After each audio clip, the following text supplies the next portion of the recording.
बिस्मिल्लाहिर्रहमानिर्रहीम। अस्सलाम वालेकुम मेंबर्स व्यूअर्स, होप सब खैर खैरियत से होंगे। आज की वीडियो में जी डिस्कस कर लेते हैं एक तो कि मार्केट की जो आज परफॉर्मेंस रही और जो मार्केट ने एक रिकवरी शो की, उसके ऊपर डिस्कस कर लेते हैं क्या वो एक्सपेक्टेड थी और ये फर्दर मार्केट में एक पॉजिटिव ट्रेंड आएगा और कल के लिए क्या स्ट्रेटजी होनी चाहिए हमारी, और प्लस वो कौन से शेयर्स हैं जो इस वक्त बहुत ही अच्छी रेट्स पर अवेलेबल हैं, वहाँ पर अगर एवरेज किया जाए, बायबैक किया जाए तो हमें एक बहुत अच्छा गेन वो दे सकते हैं विद मिनिमम रिस्क। वो थोड़ा सा डिस्कस कर लेते हैं। प्लस टीआरजी में क्या गेम हो रही है जिसकी वजह से काफ़ी ज़्यादा पैनिक है इस वक्त, जो लोग उसको बाय किया हुआ जिन लोगों ने, तो उसको भी थोड़ा सा डिस्कस कर लेते हैं। तो सबसे पहले तो आते हैं जी मार्केट की तरफ। जैसा कि कल हमने डिस्कस किया था कि जो कल एक पैनिक सेलिंग आई थी उसके बाद इस चीज़ के ब्राइट चांसेस थे कि आज मार्केट जो है वो रिकवरी देगी, और मैंने यही कहा था कि मार्केट एक डिप के बाद आज रिकवरी लेगी, लेकिन देखना ये है कि वो रिकवरी कितने पॉइंट्स के साथ होती है और मार्केट की क्लोजिंग कहाँ पे आती है। तो मार्केट ने देखें तकरीबन 550 से ज़्यादा पॉइंट नेगेटिव जो से आज ट्रेडिंग सेशन में गई, बट वहाँ से फाइनल ट्रेडिंग आवर्स में मार्केट ने वो तकरीबन तमाम पॉइंट्स रिकवर किए और जस्ट 7 पॉइंट नेगेटिव के साथ मार्केट ने क्लोजिंग दी। बहुत से शेयर जो अपने लोअर लॉक के पास थे या लोअर लॉक थे वो वहाँ से ना सिर्फ उनके लोअर लॉक ओपन हुए वो बल्कि पॉजिटिव साइड पे उन्होंने क्लोजिंग दी। तो उसमें क्योंकि रीज़न बीइंग अगेन कि अच्छा इन्वेस्टर टारगेट कर रहा है इस क्वार्टर के रिज़ल्ट को, और प्लस आईएमएफ की डील के बाद जो एक मार्केट पॉजिटिव मोमेंटम में आएगी, और मेरा ख्याल है कि 98% चांसेस हैं कि आईएमएफ के साथ डील हमारी जो सी इंशाल्लाह ताला वो हो जाएगी। और इसी प्रोडिक्शन के साथ जो अच्छा इन्वेस्टर है वो अपनी जो तमाम इन्वेस्टमेंट है वो प्लान कर रहा है। तो इसलिए जब एक शेयर जो कि ऑलरेडी बड़ी डिस्काउंटेड प्राइस पे और फर्दर डिस्काउंटेड प्राइस पे मिल रहा है तो डेफिनेटली वहाँ पे फिर एक बाइंग आती है, और यही हमने आज देखा। अच्छा जी, अब कल के लिए क्या एक्सपेक्टेशन है? देखिए कल एक तो फ्राइडे है, 2 ट्रेडिंग सेशंस हैं, और आईएमएफ की डील आपको पता है वो 28 को उसकी मीटिंग है, नेक्स्ट वीक में मॉनेटरी पॉलिसी है, उसके अलावा रोल ओवर वीक है आपका, जो नेक्स्ट वीक है। तो कल मेरा ख़्याल है कि मार्केट में वॉलेटिलिटी रह सकती है, और कोई एग्रेसिव बाइंग तो हमने नहीं करनी, but at the same time कुछ शेयर्स हैं जो कि एक ऐसे रेट पर अवेलेबल हैं जो कि रेट काफ़ी अरसे के बाद इतने अट्रैक्टिव रेट्स हैं, तो उनमें एक एंट्री बनती है, वो हम डिस्कस कर लेते हैं। तो उसमें सबसे पहले तो थोड़ा सा डिस्कस कर लेते हैं टीआरजी को, क्योंकि टीआरजी में काफ़ी ज़्यादा एक पैनिक सिचुएशन है कि उसमें क्या गेम है। तो देखें, ये जिसे हम कहते हैं ना कि हाथियों की लड़ाई में जो आम पब्लिक है वो पिस रही है। ज़िया चिश्ती के पास मेजर होल्डिंग थी, चेयरमैनशिप थी, उसके बाद से आप देखें कि वो इस वक्त जेएस ग्रुप और सैगल ग्रुप, जो कि मैपल लीफ कोहिनूर ग्रुप आपको पता है, इस वक्त वो पावर में है। तो it's a power struggle obviously. Shares holding तो बहुत से लोगों के पास हाई क्वांटिटी में होंगी। तो उस सिचुएशन में जो आज देखें स्पेसिफिकली, आप कल भी देखें लोअर लॉक हुआ था टीआरजी, बट हाई वॉल्यूम के साथ था। आज टीआरजी लोअर लॉक रहा और उसका लोअर लॉक ओपन नहीं हुआ। अब इस सिचुएशन में जो लग ये रहा है कि जो आम पब्लिक है वो कल अगर ये लोअर लॉक ओपन होता है उसमें एक एग्रेसिव एक सेलिंग आएगी, क्योंकि लोग यही एक्सपेक्ट करेंगे कि इससे पहले ये फर्दर लोअर लॉक हो तो इसको टोटल सेल करें। तो एक लगता है कि कल ये शायद लोअर लॉक ना हो और बिल्कुल नीचे जाके वहाँ से ये बाउंस बैक करे। तो लेट्स सी कि कल ये किस तरह बिहेव करता है। चांसेस यही हैं कि कल ये लोअर लॉक के पास से इंशाल्लाह ताला बाउंस बैक करेगा।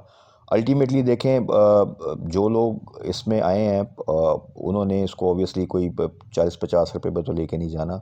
अल्टीमेटली इसमें वो एक गेम बनेगी, बट उससे पहले जो एक वॉलेटिलिटी है वो बहुत हाई है, और यही मैंने पहले कहा था कि इसकी जो मूव्स हैं बड़ी डेंजरस हैं, बड़ी स्ट्रॉन्ग नर्व चाहिए अगर टीआरजी में गेम प्ले करना है, और इसलिए मैंने इसमें कहा था कि आप स्टॉप लॉस लगाएं जो आपकी बाइंग प्राइस है। कल के लिए hope for best for TRG, और बड़ी उम्मीद है कि कल ये लोअर लॉक के पास से बाउंस बैक करेगा। अब आ जाते हैं जी उन शेयर्स की तरफ जिनमें कल एंट्री बन सकती है।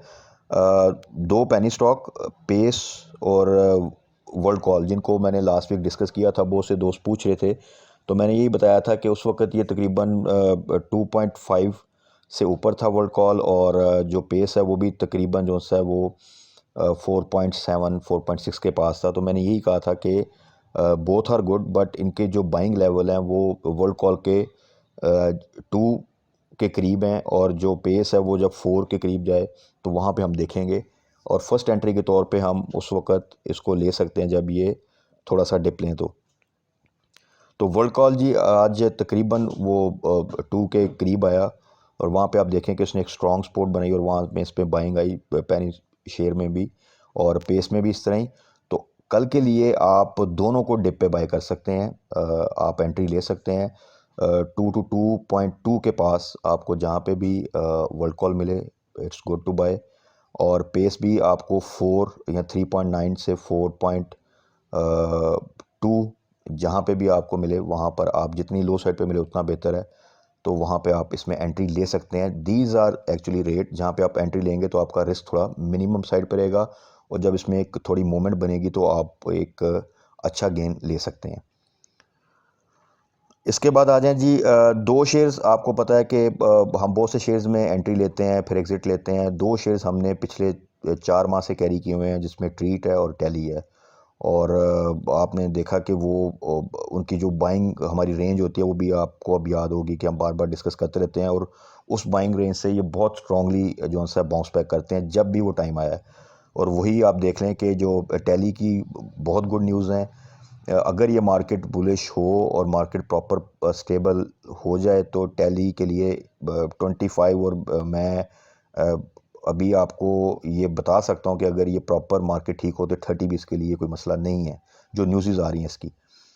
बट क्योंकि मार्केट वॉलेटाइल है तो ये आप इसको भी ऑब्वियसली फिर उसका एक प्रेशर जो है वो बियर करना पड़ता है।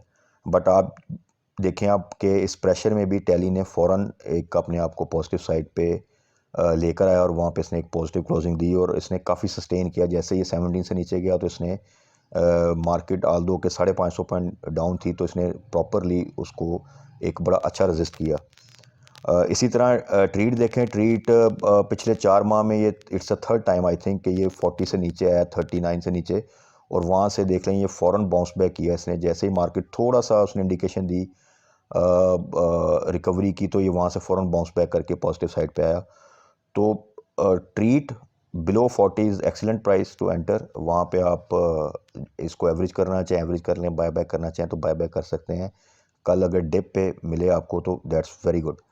इस तरह ही जो टैली है, टैली जब 17 से नीचे जाए इन प्रेजेंट सिनेरियो तो वहाँ पे आप इसको एवरेज कर सकते हैं, बाय बैक कर सकते हैं। जिन लोगों ने प्रॉफिट टेकिंग की थी जब मैंने कहा था तकरीबन 18 to 19 के दरमियान, तो वो बिलो 17 इसमें दोबारा बाय बैक कर सकते हैं। इसके बाद आ जाए जी डबल जीएल पे।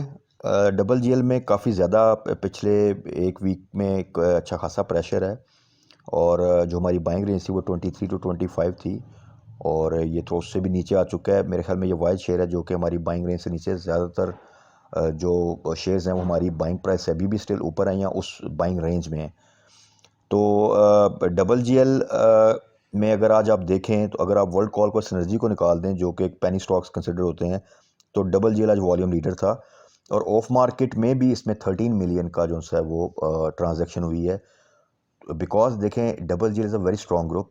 आप उसकी वो जितना एक्सपैंड कर रहे हैं, जो उनकी इन्वेस्टमेंट्स हैं, जो उनकी अर्निंग है, जो उनका बिजनेस है, तो किसी भी लिहाज से इस प्राइस पे इसकी सेलिंग तो बिल्कुल नहीं बनती। हाँ, एवरेज बनती है और बाइंग बनती है, और यही हो रहा है कि आप देखें कि आज जब ये इसने 20 ब्रेक किया, नीचे गया, उसके बाद इसमें जितना वॉल्यूम लगा और वहाँ पे इतनी ज़्यादा बाइंग आई, और उसके बाद ऑफ मार्केट में भी, तो अच्छा इन्वेस्टर के लिए इस वक्त इट्स अ गोल्ड कि वो इसको इस रेट पे बाय कर रहा है, क्योंकि फ्यूचर में जैसे ही मार्केट थोड़ी सी स्टेबलाइज होगी और जब ये रैली बनाएगा इंशाल्लाह ताला, तो 30 is a very easy target.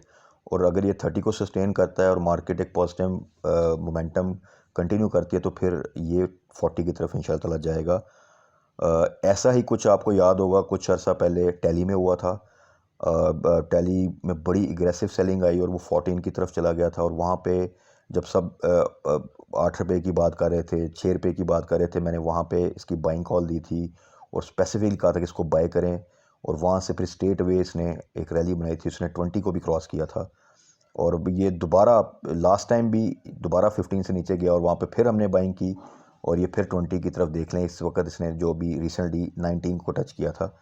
तो जो भी शेयर्स ऐसे हैं इनमें जब इनकी रैली बननी होती है तो उससे पहले एक पैनिक सिचुएशन, एक थोड़ी सी एक डिप आता है और उसके बाद फिर वहाँ पे एक हैवी बाइंग के साथ ये अपनी एक अच्छी मूवमेंट बनाते हैं।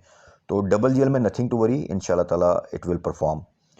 तो कल के लिए जी ये तो थी थोड़ी सी स्ट्रेटजी और कुछ शेयर्स जिनमें हम कल अगर हमें डिप पे जो हमने रेट डिस्कस किए हैं वहाँ पर अगर एंट्री लेना चाहें, एवरेज करना चाहें या बायबैक करना चाहें तो वहाँ पे हम एंट्री ले सकते हैं।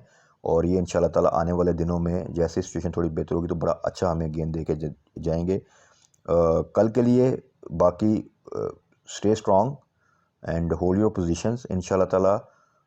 हाई रेट पे बिल्कुल बाय नहीं करना, लेवरेज पे बिल्कुल बाय नहीं करना और सिर्फ वो शेयर्स जो अपनी बड़ी अच्छी सपोर्ट के पास हैं उससे नीचे आपको अच्छे रेट पे मिल रहे हैं तो सिर्फ वहाँ पे आप थोड़ी सी एंट्री लें और वेट करें कि मॉनेटरी पॉलिसी में क्या अनाउंसमेंट होती है और आईएमएफ की डील जैसे ही क्लिक करेगी तो उसके बाद एक अच्छा मोमेंटम बनेगा और फिर हम रिज़ल्ट सीज़न को जब उसके साथ अटैच करेंगे और अच्छे कॉर्पोरेट रिज़ल्ट के साथ जब अर्निंग्स आएंगी और पे आउट्स आएंगे तो फिर एक अच्छी मोमेंट और एक अच्छा मोमेंटम हम जो सा है वो मार्केट में देख सकते हैं और उसमें हमने अपना जो सा है मैक्सिमम गेन इंशाल्लाह करना है। और फर्दर नेक्स्ट वीक में और वीकेंड की वीडियो में हम डिटेल डिस्कस कर लेंगे कुछ शेयर जो बड़ी अच्छे लेवल्स पर हैं और कल की क्लोजिंग के बाद कि उनको अगर हम ऐड करें तो वो एक अच्छा गेन जो हमें दे सकते हैं, उस पर थोड़ी सी मैं वर्किंग कर लूँगा और आपसे इंशाल्लाह ताला शेयर करेंगे नेक्स्ट वीक में कि जो हमें नेक्स्ट 1 to 2 मंथ्स में 40 to 50% गेन दे सकते हैं। वहाँ पे हम इंशाल्लाह ताला एंट्री लेंगे। तब तक अपना ख्याल रखिएगा, दुआ में याद रखिएगा। Stay blessed. अल्लाह हाफिज़।